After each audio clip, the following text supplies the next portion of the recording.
All right, hello everyone. I'm back again, and there are more cards here, as you can see. This time I have the 2020 Women's Division blaster boxes. What would you call this, a blaster box? I don't know. I've never seen these actually in like a retail place. I've always had to special order them. That could just be because, people are who they are and they are vultures, quite frankly, and they'll scoop up as many as they can as soon as possible. But yeah, I think I would be more inclined to call this a blaster box. Anyways, I'm rambling again, and this video is just getting started. I will go back to playing games on the channel very soon, streaming on Twitch again. I do have plans to do that. Things have obviously just been really busy for me. Well, I shouldn't say obvious. How could that be obvious to you? You're not let in on my day-to-day life. You don't know that. You don't know how busy I am. Only I can know that. So why would I say it's obvious? Anyways, I'll try not to ramble too much this video, but if you've been part of this channel for, well, for any amount of time, if you've seen more than one video, then you know I am a rambler at heart. That being said, I think I'm going to just kind of talk about wrestling while I open these cards. If something cool happens while I'm opening, of course I will mention that. I'm not just going to skim over it like a savage.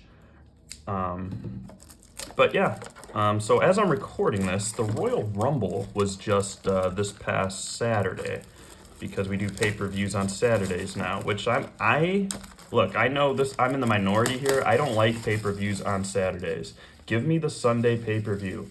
Why? Because think about it. Saturdays are fun days, right? I mean, not for me because I work on the weekends anyways, but, Sundays you get the Sunday scaries, I like to call them. And it's where you get that kind of depression setting in because you know that the weekend's over and you're looking forward to the Monday coming and it's just dreary and dreadful. But then, at the end of the Sunday, you get to look forward to a WWE pay-per-view. And I do miss that. So yeah, it's just one singular card pack in here. Set that aside for now. One singular pack, 60 cards. And if you have not seen my last opening for these cards, you are guaranteed one autograph per box, as well as one relic card. So that could be like a piece of ring mat from an event, or, back in the day, they used to do like shirt relics, like from like an authentic worn memorabilia kind of thing from Superstars. So should be interesting. I won't spoil what I got out of the last video. You'll have to go check that out if you want more information. All right. So yeah, they have moments and they have superstars, obviously. It's a mix of both, so, we'll get into it here. And yeah, 2020, man, been a couple years now, so we're gonna get to see some NXT superstars that are now on the main roster. And you know what? Maybe even vice versa. Okay, so what did I think about the Royal Rumble? Look, I have friends that are really into AEW and don't really watch WWE at all. And I kind of pressured them into watching the Royal Rumble. And I feel really bad about it because I did not enjoy it at all, really. Were there some redeeming parts of it? Sure. I mean, I think the match of the night was probably Roman versus Rollins.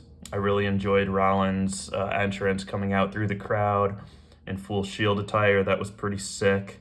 But I mean, the Rumble matches in and of themselves were just really underwhelming. There were some cool moments. I preferred the women's Royal Rumble over the men's, which, funny enough, when it comes to WWE these days, I generally prefer the women's division over the men's for pretty much everything. I just think, pound for pound, they have a lot more talent and, they're just more entertaining and better stories and stuff. Ronda Rousey obviously came back and rumors were swirling, if she was going to return or not. The Rumble obviously is the time to do so. I'm just glad they didn't spoil it. That's my biggest issue with the Rumble, and really with wrestling as a whole today. There are just generally a lack of surprises.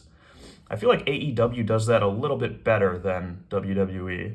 Although they did spoil that Mox was going to return a couple weeks ago, which I didn't care for, because how loud would that pop have been?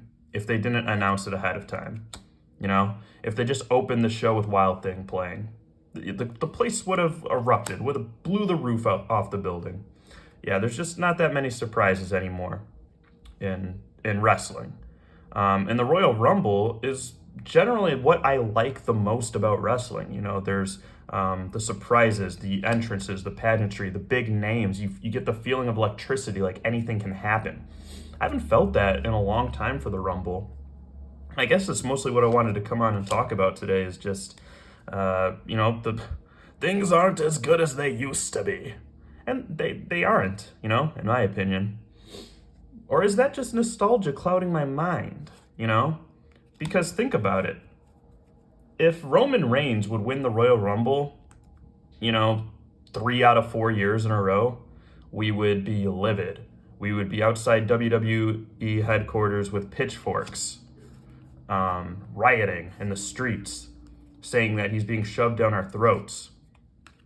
People forget that happened with Stone Cold Steve Austin. He won 97, 98. McMahon won 99, last eliminating him. And then obviously in 2000 he was injured. And then he came back and won in 2001. And no one had a problem with it. No one ever felt like Stone Cold Steve Austin was being forced down their throats. Now, granted, there are some differences there. Obviously, Stone Cold Steve Austin was a shooting star, man. He burned hard and bright for a short period of time. When you think about how long he was on top, it was really 98, 99, out for the year 2000, 2001. He kind of had that disastrous heel turn. He bounced in 02. Came back, did that one-off with The Rock in 03, and he was out. But I just think the biggest difference there lies in just how over Stone Cold was. And I don't think really anyone's been as over since. The closest I could maybe think is maybe Daniel Bryan in 2014, 2013. But yeah, man, and Royal Rumble used to be a great time for surprises and returns. And, even during the .com days, nobody knew John Cena was going to return the 08 Rumble. We were all flabbergasted. We were all surprised, and nobody advertised it. Nowadays, for the Royal Rumble, you damn near get the whole match spoiled for you, like who's going to be in it. Like over 2/3 of the participants are getting spoiled, like in the little graphic. And I get that they have to try to sell the pay-per-view, but I don't think Royal Rumble is one of those pay-per-views you have to sell, I think the Rumble match sells itself, right? It should. It should. Because if the idea is you need to advertise all the superstars that are going to be in the match for new subscribers and new viewers, well, new viewers and new subscribers are not going to know who those participants are anyway. So what are we doing? What are we doing? I just miss, I miss how it used to be. And don't get me wrong, they would spoil things every now and then. I mean, I think of 2002, great Royal Rumble, but Triple H returned from his quad injury, like earlier in January, like at the beginning of the year. And so he announced he was going to be in the Rumble. And would it have been a louder pop if he would have just surprised everyone and entered the Rumble and that was his return? Like if he waited a couple weeks and then entered the Rumble and that was his return? I don't know. That's a fun thought though, because that's one of the biggest pops in wrestling history. The game returning, If you haven't seen that clip in a while, I highly urge you to go back and watch it. But yeah, and I just, man, I love the Rumble match so much. And it's just a real shame to see it kind of lose its luster. And I just miss the stories that used to go on within the Rumble. I feel like they did a good job with that. What was that, a couple years ago when Brock Lesnar entered the Rumble and he was just dominating it. And that was kind of the story of the Rumble, right? Who's going to eliminate Brock Lesnar? Who can stop him? And they made the Rumble kind of about him. And, regardless of whether you liked it or not, that Rumble kind of sticks with you, right? You remember that Royal Rumble where Brock Lesnar was very dominant.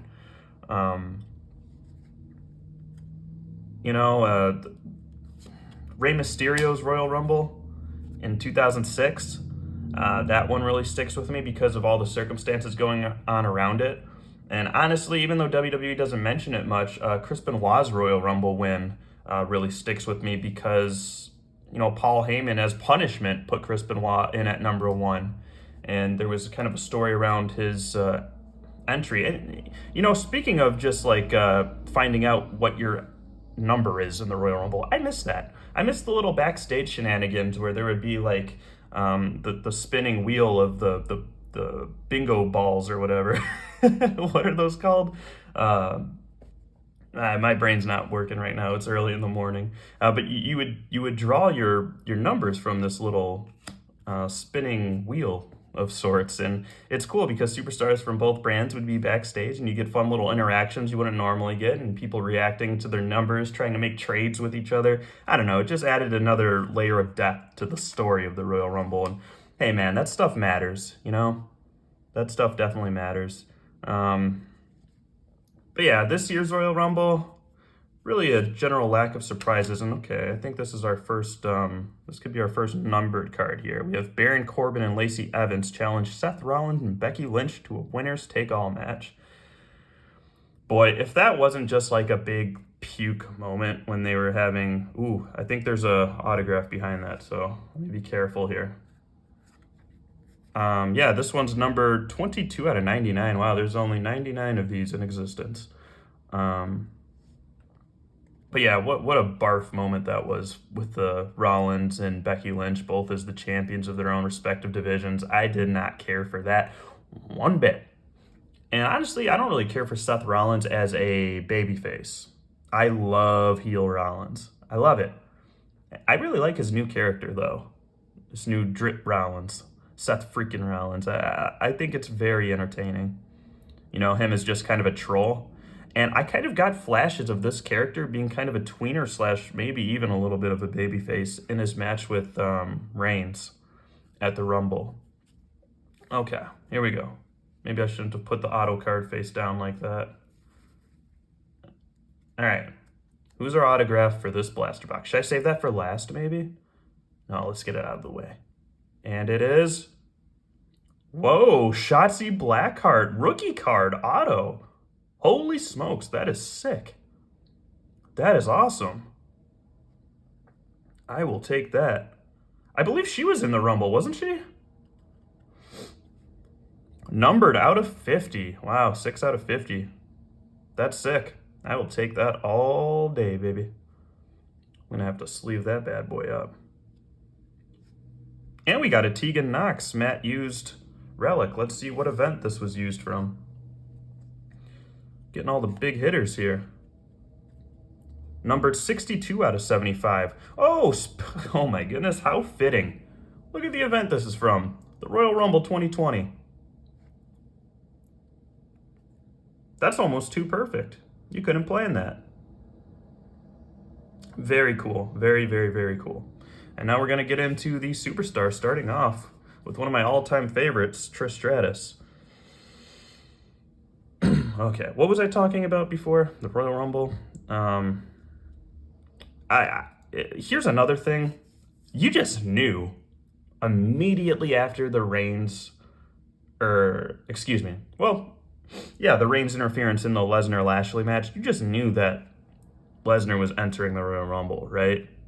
I mean, I did. I knew it was a done deal. I actually texted my buddy, and I was like, okay, you can stop watching. I mean, the Rumble's... we know how this one's going to go. Which, they didn't need to do, because we've already established that Lesnar can go on whichever show he wants. And, he could have they easily already set up Reigns versus Lesnar. They didn't need to, another one of my faves here, Bianca Belair. They didn't need to have Lesnar win the Rumble also. Although, if you watch the Raw after, it seems like they're kind of gearing up for a champion versus champion match at Mania, and I don't know. I don't think that match needs it. I don't think the titles are needed for that match. Give the titles to another match that could really benefit from it, But that's just my humble opinion here. Love me some Kayla Braxton here. Peyton Royce. Really missing Peyton Royce on my TV, Speaking of people I miss seeing on my TV. people I'd like to see more of on my TV. Wow, you know what? I am going to give away a little spoiler. This is my second Raquel Gonzalez rookie card that I've gotten in consecutive 2020 Topps blaster box openings. Picture quality is so good on these, for a lot of these. Alicia Taylor rookie card.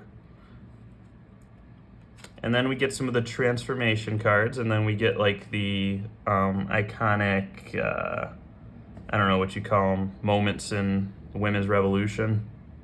I call it the women's revolution. I don't like the women's evolution, right? It's more of a revolution when you think about it.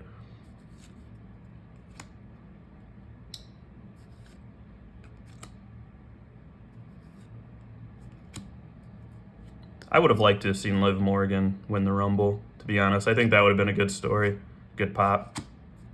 Would have loved to see Asuka in it as well.